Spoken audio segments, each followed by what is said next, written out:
Clip number 684۔ اس clip میں آپ قرآن پاک کی سورہ نحل کی آیت نمبر 89 سے 90 تک کی تلاوت، ترجمہ اور تفسیر قرآن صراط الجنان سماعت فرمائیں گے۔ بسم اللہ الرحمن الرحیم۔ ترجمہ، اللہ کے نام سے شروع جو نہایت مہربان رحمت والا ہے۔ وَيَوْمَ نَبْعَثُ فِي كُلِّ أُمَّةٍ شَهِيدًا عَلَيْهِمْ مِنْ أَنفُسِهِمْ وَجِئْنَا بِكَ شَهِيدًا عَلَى هَؤُلَاءِ وَنَزَّلْنَا عَلَيْكَ الْكِتَابَ تِبْيَانًا لِكُلِّ شَيْءٍ وَهُدًى وَرَحْمَةً وَبُشْرَى لِلْمُسْلِمِينَ۔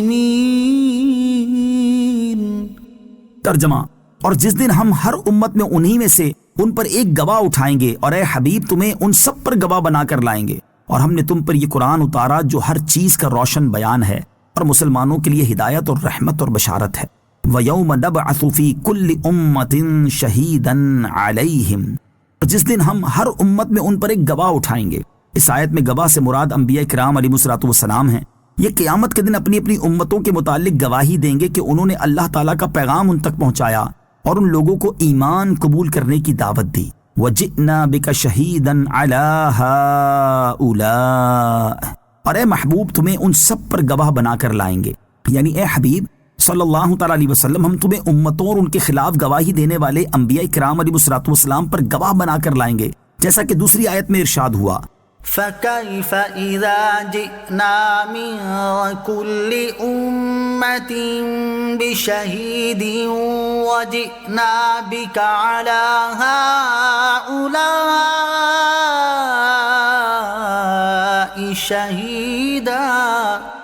ترجمہ، تو کیسا حال ہوگا جب ہم ہر امت میں سے ایک گواہ لائیں گے، اور اے حبیب تمہیں ان سب پر گواہ اور نگہبان بنا کر لائیں گے۔ تبیانا لکل شیء، جو ہر چیز کا روشن بیان ہے۔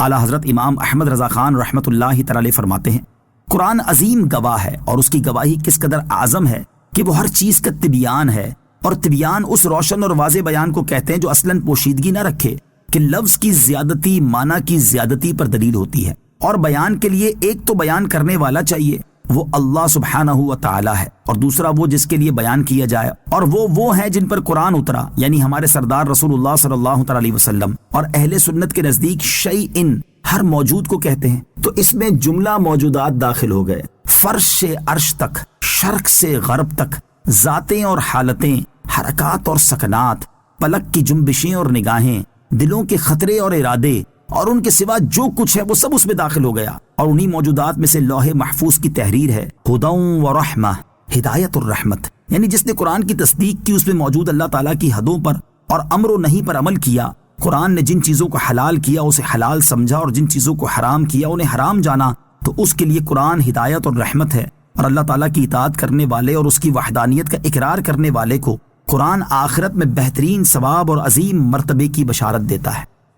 ان اللہ یأمر بالعدل والإحسان وإیتاء ذی القربى وینہی عن الفحشاء والمنکر والبغی یعظکم لعلکم تذکرون۔ ترجمہ، بے شک اللہ عدل اور احسان اور رشتہ داروں کو دینے کا حکم فرماتا ہے، اور بے حیائی اور ہر بری بات اور ظلم سے منع فرماتا ہے۔ وہ تمہیں نصیحت فرماتا ہے تاکہ تم نصیحت حاصل کرو۔ ان اللہ یأمر بالعدل والاحسان، بے شک اللہ عز و جل عدل اور احسان کا حکم فرماتا ہے۔ عدل اور انصاف کا عام فہم معنی یہ ہے کہ ہر حقدار کو اس کا حق دیا جائے اور کسی پر ظلم نہ کیا جائے۔ اسی طرح عقائد، عبادات اور معاملات میں افراط و تفریط سے بچ کر درمیانی راہ اختیار کرنا بھی عدل میں داخل ہے۔ جیسے بندہ نہ تو دہریوں کی طرح اللہ تعالیٰ کے وجود کا انکار کرے اور نہ مشرکوں کی طرح اللہ تعالیٰ کو شریک ٹھہرانے لگے، بلکہ اسے چاہیے کہ وہ اللہ تعالیٰ کو موجود، واحد اور لا شریک مانے۔ اسی طرح نہ تو یہ نظریہ رکھے کہ اللہ تعالیٰ مومن بندے کے کسی گناہ کا مواخذہ نہیں فرمائے گا، اور نہ ہی یہ عقیدہ رکھے کہ کبیرہ گناہ کرنے والا ہمیشہ جہنم میں رہے گا، بلکہ یہ عقیدہ رکھے کہ گناہ گار مسلمان کا معاملہ اللہ تعالیٰ کی مشیت پر موقوف ہے، وہ چاہے تو اسے سزا دے اور چاہے تو اسے معاف کر دے، اور کبیرہ گناہ کرنے والا مسلمان ہے، وہ اگر جہنم میں گیا تو ہمیشہ جہنم میں نہ رہے گا، بلکہ اپنے گناہوں کی سزا پوری ہونے کے بعد جنت میں داخل ہوگا۔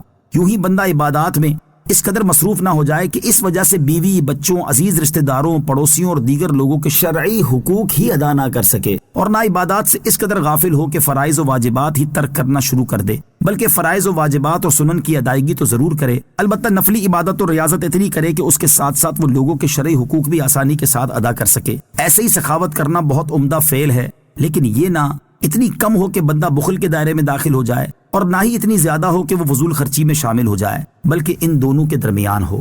وَإِيتَاءِ ذِي الْقُرْبَى، اور رشتہ داروں کو دینے کا، یعنی اللہ تعالیٰ رشتہ داروں کے ساتھ صلہ رحمی اور نیک سلوک کرنے کا حکم دیتا ہے۔ رشتہ دار قریب کے ہوں یا دور کے، اللہ تعالیٰ کے دیے ہوئے رزق میں سے حاجت سے زائد کچھ مال انہیں دے کر ان کے ساتھ صلہ رحمی کرنا، اور اگر اپنے پاس زائد مال نہ ہو تو رشتہ داروں کے ساتھ محبت سے پیش آنا اور ان کے لیے دعائے خیر کرنا مستحب ہے۔ وَيَنْهَا عَنِ الْفَحْشَاءِ وَالْمُنكَرِ وَالْبَغْيِ، اور بے حیائی اور ہر بری بات اور ظلم سے منع فرماتا ہے۔ اس آیت کا خلاصہ یہ ہے کہ اللہ تعالیٰ نے ہر شرمناک اور مذموم قول و فعل سے، نیز شرک، کفر، گناہ اور تمام ممنوعات شریعہ سے منع فرمایا ہے۔ حضرت سفیان بن عیینہ فرماتے ہیں، فحشاء، منکر اور بغی یہ ہے کہ ظاہر اچھا اور باطن ایسا نہ ہو۔ بعض مفسرین نے فرمایا کہ اس پوری آیت میں اللہ تعالیٰ نے 3 چیزوں کا حکم دیا اور 3 سے منع فرمایا ہے۔ نمبر 1، عدل کا حکم دیا۔ عدل اقوال اور افعال میں انصاف و مساوات کا نام ہے۔ اس کے مقابل فحشاء یعنی بے حیائی ہے، اس سے مراد قبیح اقوال اور افعال ہے۔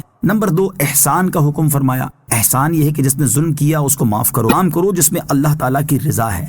صلو علی الحبیب صلی اللہ تعالی علی محمد صلی اللہ تعالی علیہ وسلم۔ مجھے اپنی اور ساری دنیا کی لوگوں کی اصلاح کی کوشش کرنی ہے انشاءاللہ عز و جل۔